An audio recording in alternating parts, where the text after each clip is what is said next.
Welcome back, Beans Army, to another episode of the Less is More Sports Podcast, the college offseason podcast where you could say we're less of the regular season, but more of the offseason. College football is about 5 months away, give or take, but it's close enough to where there are already rumors circulating because apparently, according to the social media universe, Arch Manning threw 4 interceptions in Texas's spring game, but there's just one problem. Texas didn't have a spring game. I mean, not only am I convinced that Arch Manning is probably the only player in college football who can account for nearly 40 touchdowns, and most of college football fans will still tell you he sucks, but now we can just make up any rumors about the guy sucking, and people just run with it. But, anyways, that is how you know college football is closer than you think. And we got our first action of the 2026 season with teams across the country participating in spring games and, in Texas's case, spring showcases. But I'll start with you, Ryan, because your Ohio State Buckeyes and your Louisville Cardinals both had a spring game. So, what were your overall thoughts on their performances? I was actually going to ask about that because I was seeing that Arch Manning just absolutely pooped down his pants in the spring game, according to sources, according to Trust Me Bro. Sources. Yeah. I don't know. I was seeing the same thing, so I figured that it was going to be a big overreaction, but I didn't even know that they didn't have one. But to start off, Louisville's was very, very private, and I was working, so I did not go to it. It was private for a reason because I don't know if this is the specific reason, but one of Louisville's players, receivers, a couple years ago got kind of, offered some things, and then he transferred to Bama after the spring game. But like Les says, it's neither here or there, like you say all the time. Um, it is what it is. But I can go from what I heard basically on Twitter. Quarterbacks look solid. I think Lincoln Keenhol's transfer from Ohio State to Louisville, which is great. Thanks for me. Um, will be able to use his legs. He didn't use his legs a ton in the spring game, from what I've heard. But Davin Widener was like the show of, or like he was the whole show with being a backup quarterback. He threw like a long touchdown to Loane McCoy, um, who looked very good. A lot of people are having overreactions about it in good ways, like loving it, saying we have the new Trinidad Chambliss, which I mean, we can't believe that right now. Any good player that came from a small school is now going to be the new Trinidad. But I can tell you who the next Trinidad Chambliss is going to be. It's Teron Dickens going to North Carolina. That is the next Trinidad Chambliss. You heard it here oh, first. well, I've already made it like YouTube channel official. I I'm going think to go I've ahead heard and you make it say full that. length episode official. So Yeah, we'll have to see during the season how he does. I'll keep looking at that or see how he does. But I'm gonna just kind of go based off like, roster wise. I think our running back room is one of the best in the country. We have new freshman, Lakai Tompkins, who's a huge running back, 6'2", I think over 200 pounds. We have obviously Isaac Brown decided to come back and not go to terrible Texas. we Um, don't need him. yeah, you We would got love him. Raleek Brown and Hollywood Smothers. We just Yeah, did just fine. yeah, I mean, you settled for less. It's okay. And then we got Keywan Brown, who's also really good. So we got the Brown and Brown last name running back room as the 1-2 punch. And we got weirdly a lot of transfers from Kentucky who just, I guess, didn't want to go very far when they were choosing their college. But yeah, I mean, it's this Louisville team could be a little bit exciting going into the season, but I didn't see a ton from the spring game from like obviously it not being televised. But on to Ohio State, they obviously did televise it. It was on Big Ten Network, so I was able to watch the whole thing. Again, like Louisville's backup quarterback stole the show. Tavian St. Clair looked awesome. In a perfect world, Julian Sand goes to the draft after this coming year, and then Tavian St. Clair takes over the team next year and is the starting quarterback. I think he'll be ready as long as, that stuff happens. Julian goes, and hoping Julian has a great year. But here's where I can like have criticism towards my team, and this is not from the spring game, but if we want to win a national championship, Julian Sand has to be able to use his feet. If you look back to however long you want to, quarterbacks that have won the Natty have been able to use their feet. Even Joe Burrow was mobile when he was at LSU in 2019. Fernando Mendoza was. You got to be that tough player, and you have to be able to use your feet to get the extra yardage whenever your team needs it. Just to look back at a couple, Stetson Bennett, another tough player. Maybe he's not very good in the NFL, but he was a tough player in college and he got it done for his team. So we need Julian to be like that to be able to win a natty. There was a ton of injuries as far as running backs. We were playing like a running back 4 and 5, so you couldn't really tell anything from from the running backs and the run game, which is Arthur Smith's, tight ends and run game. That's kind of his thing. It'll be interesting to see what we do with him. And just lastly, we didn't get to see him because he was also injured. Legend Bay could be an absolute star for any of the people that know track times and how fast track numbers are. He runs a 10.2 100-meter dash. Or not, I meant to say 10.2 100-meter. I include dash, and that's a 40-yard dash. But so We know that's what you meant. We knew what you meant. That's very fast. That's blazing fast. yeah. So it's very fast, but I'm very excited. But as a whole, you look at spring games and your quarterback incompletes a pass, and it's like, oh, our quarterback's not good. And then your quarterback completes a pass, and then you're like, your secondary's not good. So you can only take away so much from spring games, and that's uh that's basically what I have for both of my team spring games. On to you, Les. On to my teams, Duke and Texas, or Duke had their spring game. Both teams, ironically enough, defense was the star of the show. Duke had the traditional spring game where they had the defense versus the offense. The defense defeated the offense 26-17. The defense pretty much won in the second quarter with a 17-point output off turnovers. Cornerbacks Dylan Flowers and Caleb Lanier, along with safety Katie Cotton, recorded an interception. But all that's promising for me as a Duke fan because Duke ranked 99th out of 136 in scoring defense in 2025. And, that's how I want to look at it because I could be down in the dumps still because Miami gutted our offense. Miami, if you're watching, I hate you. Me But too.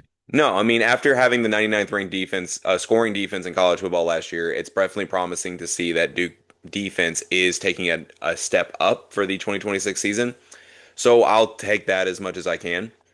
Texas, as mentioned earlier, they didn't have a spring game. They had a spring showcase. Was basically an open practice to the public. Arch Manning and Cam Coleman showcased a solid connection in 7-on-7 drills. But mainly the defense is what stood out. If you're listening to anybody, the big thanks to Longhorn Media for covering this event because it also was not televised. So we been able to see clips from everywhere to see who was doing what. But the defense is what stood out in the drills, and that is what you expect with new defensive coordinator Will Muschamp and his no thud, no play mantra. But they did have a scrimmage portion, and let me tell you, 5-star freshman Jermaine Bishop is explosive. He is worth all the hype. And it's going to be crazy because, Texas has Cam Coleman at the wide receiver. They have Ryan Wingo coming back. They have Emmett Mosley coming back. But Sark, you got to find a way to get this guy on the field. He is too good to be sitting on the bench and waiting his turn. I don't care if it's punt returns. I don't care if it's kick returns. I don't care if he's the wide receiver number 4 and you draw up a deep pass to him every now and again. You got to find a way to get this guy on the field. He is too electric and he could be a very integral playmaker and that explosive spark if Texas wants to take that next step offensively. But that was my takeaways from both of my team's spring games. So you're saying you didn't go to the spring showcase of Texas? I couldn't get off work. Hmm. Tough one. I didn't go either, but I didn't go to either spring game either, so at least we're like the same. Yeah, we have that going for us. Yeah, We have but that in common. One of the few things we have in common, but we have that in common. yeah, we have some interest in common, but it doesn't work out every time between us. I think that's what makes it fun. It'd be Uh, boring if we sat here and just agreed on everything. I know Matt likes to disagree with everything I say. He's not even here to defend himself. So we're Yeah, gonna because he shade doesn't Matt. like spring games, but he did watch Indiana spring game, which is good, and that's a step. That's like him playing a video game. I know it's like a what do you call it? It's like a solar eclipse. You rarely ever see it, but every time it's special. And that's what we're going to talk about next is IU spring game because Ryan, you mentioned IU spring game last week on the NFL draft episode, and you mentioned how they had their spring game during the NFL draft, so a lot of incoming recruits could see from Fernando Mendoza going number one.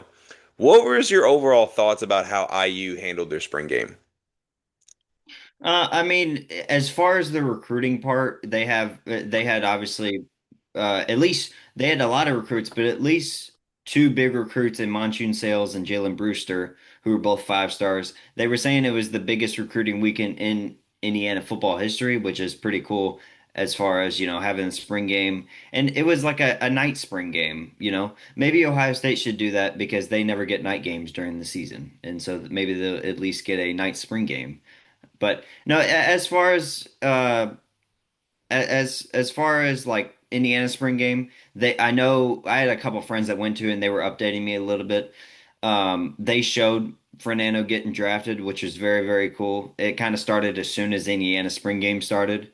But as far as like the play, I felt like they were fine. I mean, I think Signetti will have to work with this team more than, or have more work cut out for him for this team more than his past two teams at Indiana. I think Josh Hoover I think he looked fine, but you can only take so much away from the spring game, like I was saying earlier. Charlie Becker did not play. I saw him just, in his jersey, but not having pads on, so he did not play. I'm not sure if he's injured or not. I would assume he would be injured, but Nick Marsh only got like one catch, so defense is still going to be really, really good because you still have some veterans, even though they were like the team was old last year, but they still have some returning players this year that's still going to make them good, especially in that secondary, even with losing D'Angelo Pons. But overall, I mean, I think they look fine, and you can only take so much away from a spring game. And I think a sigh of relief for Indiana fans because regardless of what you see in the spring game, one thing I do know for a fact is that there was only one quarterback in college football last year that had more RPO passes than Josh Hoover. And that was the guy that went number one in Fernando Mendoza.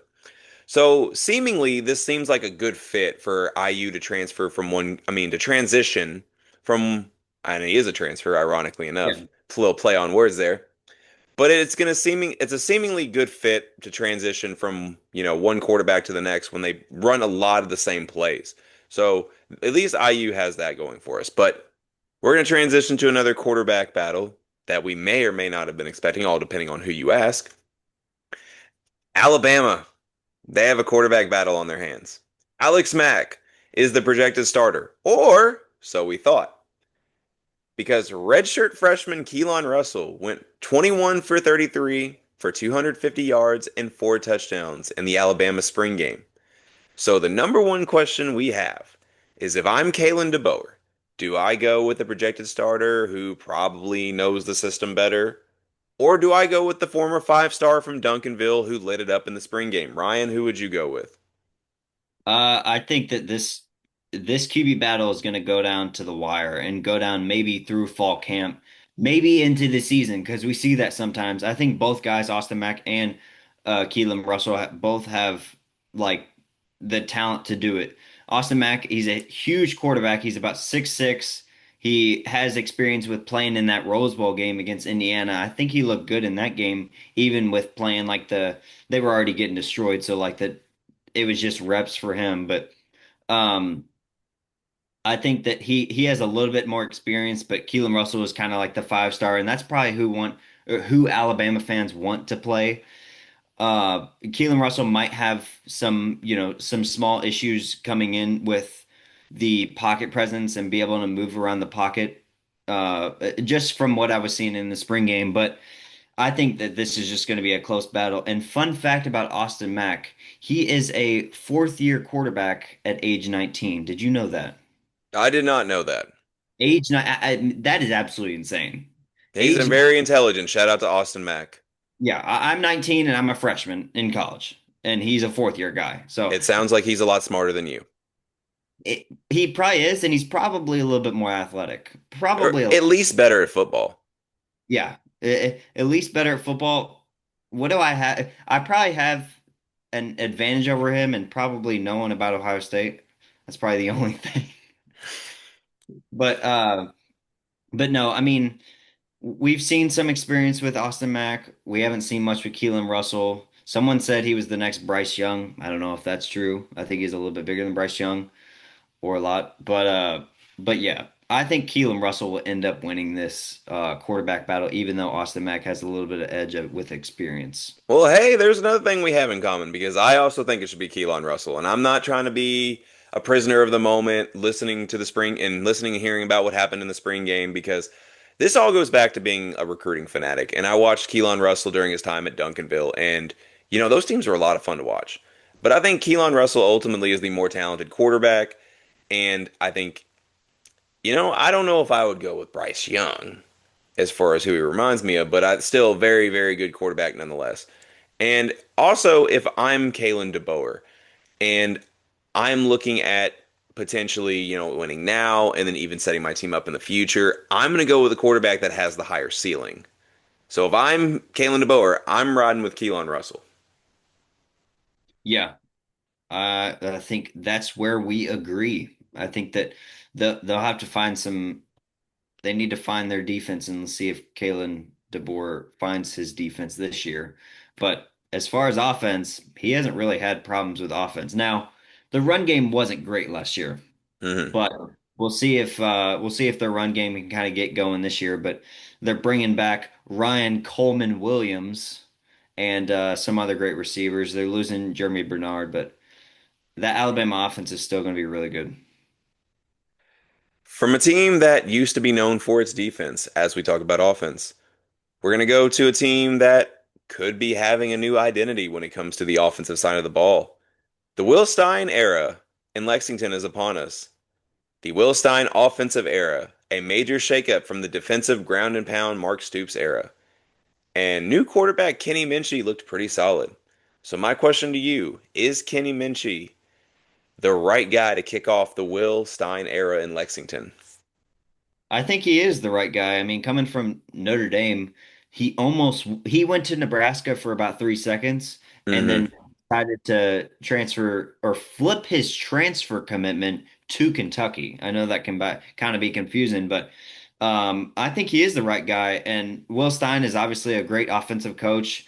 Had a couple years at Oregon where the offense was very, very legit and very explosive. And he's really given Kentucky fans something to cheer for. There's a lot of clips coming out, which this is as an unbiased fan, even though I don't like Kentucky one bit, but he's given Kentucky fans something to see in like the clips where he's throwing some absolute dimes to the receivers. He's fitting in it to tight windows, and he looks like he has a huge arm and could lead that offense into good ways. So he looks really good, and I think that he could be a really good quarterback for Will Stein in just his first year. And Will Stein's put good players around him as far as offensively. So we'll see how Kentucky is, and we'll see how Will Stein is in his first year with Kenny Minchey. When I look at how Kenny Minchey played in the spring game, I think he fits that same style of offense that Will Stein ran during his time at Oregon. He can throw a lot of precision passes in that West Coast system. He's mobile. I think he's a really good fit. But I have to give a lot of love to Will Stein and what he's doing, like in the recruiting ranks. Kentucky currently has the 14th ranked recruiting class in the class of 2027 right now. I did know that, but That's insane I'm for not the. Kentucky. I know it's still early, and there's Oh still yeah, like the first they're signing up there. period and the second signing period, and all that's going to go on. But I mean, if you're Kentucky football, could you really ask for much more right now? Yeah, I mean, no, you can't really ask for much more. You're probably loving it. I have a question for my dad brought this up to me one time as far as like Ohio State. Are you if you're a Kentucky fan, are you taking away money from Kentucky basketball to put into Kentucky football, or are you keeping all your money for Kentucky basketball? This I is mean, are you asking me? yeah, yeah, if you're a Kentucky fan, would you want more money to come towards football? I know this is kind of a random question, This but is a hard question because I don't like Kentucky at all. well, I want them to suck at everything, but me too. Yeah. Well, let's say this is kind of like I feel like you could kind of compare this to Duke real quick. Like if Duke football um is like has a very, very bright future, would you want them to take money from a little bit of money from Duke basketball away and give it to the football team, or would you just want Duke basketball to have all the money? well, that's kind of a trick question because I mean both teams can support their own NIL funding. Well, yeah, Um, no, for me personally, Bean has opinions on this, let's clearly. Um, it's a good question because thanks. I just like giving out good questions, you know. you know You you don't ask a lot of good questions, but when you do, you really stump me. I got to give it to you. you But don't have to answer. as much as I want Duke to be good in all sports, I would hate for them to have to take away from the basketball team because the basketball team is, you know, what the university is known for. I mean, as far as Yeah, from an athletic standpoint. So I would hate for anybody to take away from them, but yeah, it's a weird exactly. question because again, both teams can support their own NIL fund. So I mean, Yeah.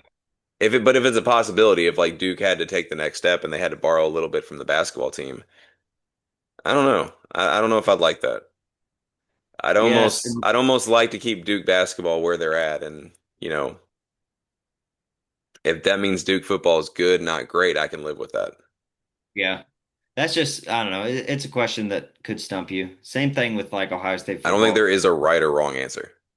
Yeah, I wouldn't want them Ohio State basketball to take away money from football like I'm fine with them being okay if as long as Ohio State football is really good. So, Yeah, yeah. But yeah, back to Kenny Minchey. Were you saying anything else? I wasn't. Well, looks like he's the guy. Looks like he's the guy. Kentucky fans, you have your guy at quarterback, but Yeah, and you have something to look forward to. we're gonna switch positions real quick because this is the topic that I really wanted to hear Ryan's opinion on. Because when we think of the best wide receiver rooms in the country, we think of Ryan's Buckeyes with Jeremiah Smith and company. We look at Texas landing Cam Coleman in the portal. But then we watch Oregon spring game and you see Evan Stewart catch four passes for 110 yards and a 76-yard touchdown. You see DeCorian Moore catch five passes for 133 yards and the game-winning 60-yard touchdown. It really begs the question. Does Oregon make a legitimate case to have the best wide receiver room in the country? Um, as far as well, because I was kind of going off the question if we're actually asking like, are they the best? And I was saying no, but do they have a case? I think they do with all the stars. You know, they got Evan Stewart, Decory Moore, they got Iverson Hooks, which is a great name. Hmm. And then Jeremiah McClellan. I mean, those are what four really good receivers, and with that, you know, they have a run game, but they definitely let it fly in with Dante Moore in the passing game. So they definitely have an argument, but I still think that the Ohio State Buckeyes have the best receiving core. And if you're looking for a name to watch out for, which you probably already know this name, Brock Boyd, get ready to learn his name. All right. He should be an absolute stud. I just think it's crazy that you like Brock Boyd more than Chris Henry Jr. Oh no. No. I love Chris Henry Jr. He lit up the spring game, but as far as like an underrated player, like Brock Boyd was a three-star, so he's like an underrated player when Chris Henry Jr. is going to be a star and he was a five, basically a five-star. Um, But and it's funny, like Brian Hartline leaving us. Someone made the joke that Brian Hartline leaving us, but left us like a clone of himself because he was a really good receiver.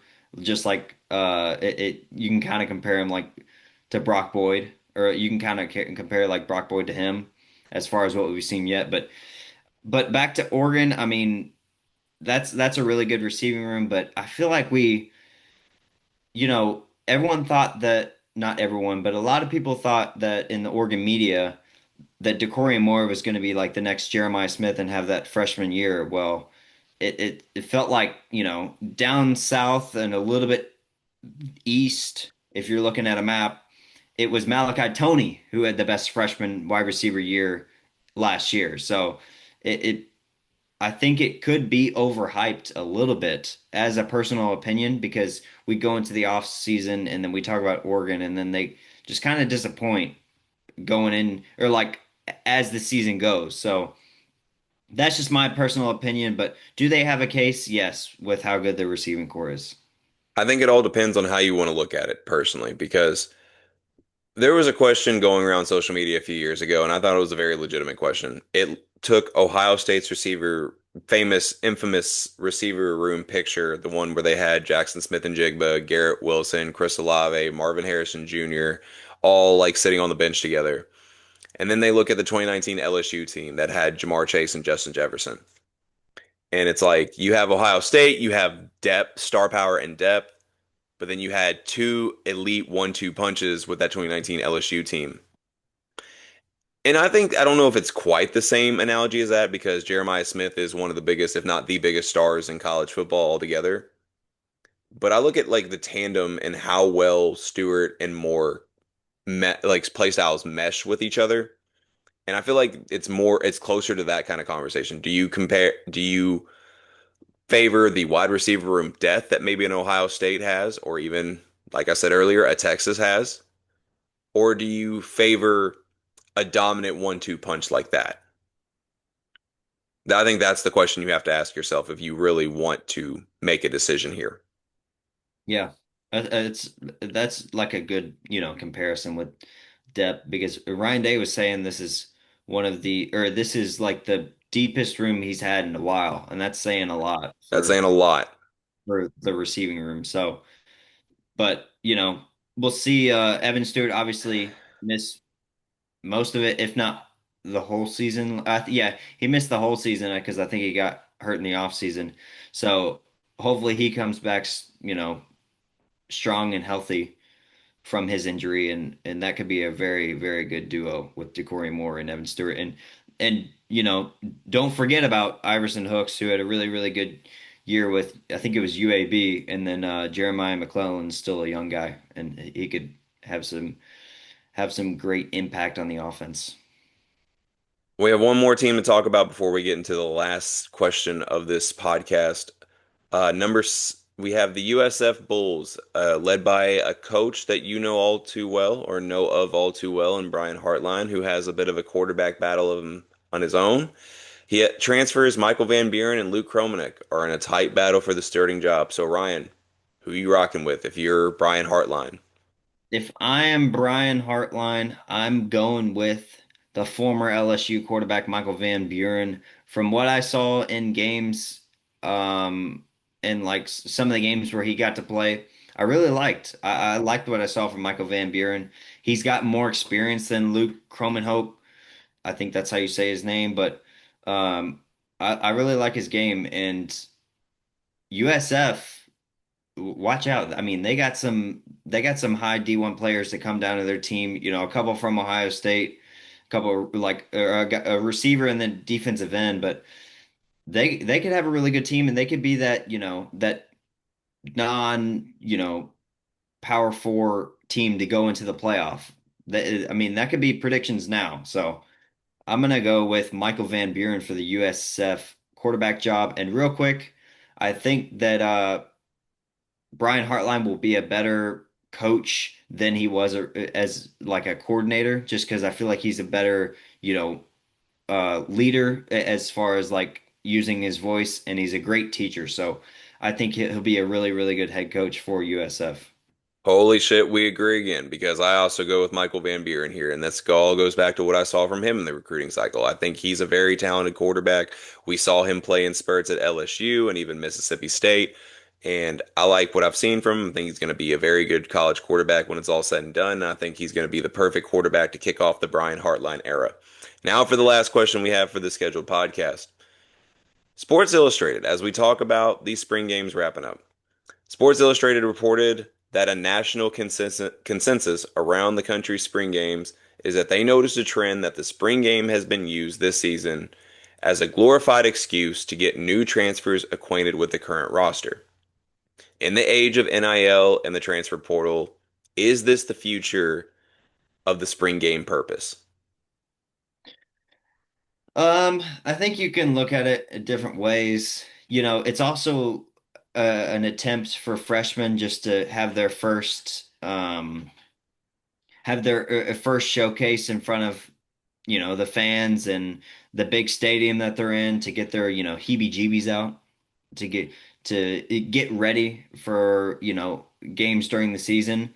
But it can definitely be used that way with getting transfers. You got to have great team chemistry, and you got to make sure your guys are ready, even though it is spring. So, I mean, yeah, I think that's a good question, and my answer would be yeah, it's a good attempt to get transfers and new freshmen to be ready and feel comfortable with their teammates around them. But keep spring games alive and keep them going. We don't we love seeing spring games. It has something for us to look forward to in the spring when football is far away. We don't listen. We don't listen to you, Matt. Spring games are awesome. Yeah, they are awesome. Thank you very much.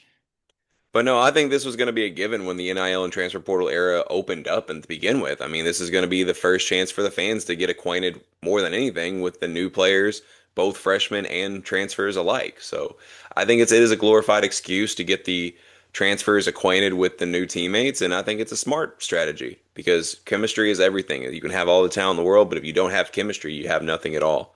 So yes, this is the future of spring games. And that wraps up all the questions we have planned on this episode. As always, like and subscribe to the Less is More Sports YouTube and Spotify channel to get the latest updates we have on content coming out. Be sure to follow the Less is More Sports social media pages on Facebook, Twitter, and Threads. It's at Less is More Sports. Now, Ryan tells me he has something he wants to talk about that's off topic. So, what are you waiting for? Go ahead. And by the way, real quick to the spring games, if you're a coach and you don't want your players to get like, taken after the spring game and you're like not like the highest level of D1, then I wouldn't suggest filming it, okay? I think Louisville's learned their lesson and probably other teams will learn their lesson. But they did take away the spring portal, so who knows? Who knows if you have to deal with that. But this is from my dad, many, many miles away. All right. You just rolled your eyes. All right. Looks like you're ready. This is off topic, so I wanted to save it till the end. He said, Cam Boozer is the next Jahil Okafor. First of all, it's Jalil Okafor, number one. That's what And two, they what I play said. You nothing. didn't They hear me play right. I nothing said Jalil alike. Okafor. You said Jahil Okafor, I is what you meant said. Jalil Okafor. Okay. He's so irrelevant that I forgot his name. My bad. Well, I mean, it doesn't help that he had a meniscus tear his rookie year. He was averaging 17 and 10 back when that was actually good for a rookie to do. Oh, Um, but yeah, they don't play anything alike. I don't get where the comparison is. The only thing they had in common is that Jaleel Okafor was a player of the year candidate at Duke. Cam Boozer was player of the year. So there's a big difference there. look, and he actually gave me something to say when you respond. He said, just shut your mouth when you're talking to him. And then he also said he loves you bunches. So Oh, thanks, Alan. Love you too, buddy. we went from like controversy to like, some men on men loving each other. All Hey, right. yo. But yeah, I The mean, Less is that's More Sus podcast. yeah. And again, yet again, Bean has opinions on this. Yeah, he also thinks that he's the next Jaleel Okafor. Bean thinks he's better than everybody. He's No, got a lot of ego in that little body. is he gonna have a better freshman, or sorry, is he gonna have a better rookie year than Cooper Flag? Now that is the million-dollar question right there, because what Cooper Flag did this season was nothing short of spectacular. I think Cam Boozer is going to have a very good NBA career. I think if I was an NBA franchise, I would draft him number one, personally. Now, I know a lot of people are going to disagree with that. That's cool. It's I think what a okay. lot of people need to understand is that Cam Boozer is not going to play in the NBA the way he plays at Duke. If you want to see a better idea of what Cam Boozer is going to play like at the NBA level, go back and watch his EYBL tape. Go back and watch some of his games at Columbus High School. That's going to be more in line with how Cam Boozer is going to play at the NBA level than he did at Duke. A lot of why Cam Boozer played the way he did at Duke is because that is what was asked of him in the Duke offense. He was going to bang down low, eat up some space, kick it out to the shooters. Because on Oh, paper, this Duke team was supposed to be an even better shooting team than they were. They were supposed to, with Isaiah Evans, Darren Harris was expected to have a bigger role, and so on and so on. So Cam Boozer was supposed to eat up space in the post, kick it out to the shooters, and that was going to be a big part of Duke's offense. They were to some marks they were successful. Other ways they probably weren't as good as maybe some thought, but that's okay. But again, all the people that are like, "Oh, he's Tyler Hansbrough," or whatever player they're comparing him to that he plays really nothing like. He's not going to play like he did at Duke in the NBA. That is what I'm going to say. now what if he's a bust? Are you gonna come on here and admit that he was a bust, or are you gonna come on here and In an just go? alternate universe where Cam Boozer is a bust, I will admit he is a bust, but it's not going to happen. I know. I just like to pick at you and your Duke homerness bias. I know I'm just so biased, but I have a lot to be biased about because they just landed the number one overall international prospect, Is that how Joaquim you say his Bonje name? I Bonje. saw your TikTok. Is that how you say his name? Yes, that's how I've heard you say his name. Okay. It's a tricky one for sure. Same what? Middle name, two last names? I don't really know how it I don't works. really know how that works either, Yeah, but it's gonna it's be fun to say. Bonje Bonje. like less Abbott. Bonje Bonje. Yeah. It the Duke, public address announcer is gonna love it. Bonje Bonje. Yeah. I'm already loving it. I'm gonna have to do a deeper segment when I actually looking at this Duke roster in its completed form. I say that, and I just got an image of Frieza from Dragon Ball Z going, "You fool! This isn't even my final form," and that's how I feel with this Duke roster. I have a lot of questions about how it's going to look, but on paper, this Duke team could look really scary. I think I'm going to go in a deeper segment where I talk about how good they could be, how good they should be on paper, but no, it's a lot for me to be excited about. I mean, what's not to be excited about? The number one ranked international player that's 7 foot, 230 pounds, and can shoot threes. Like shoots threes really well at that, like around 40%.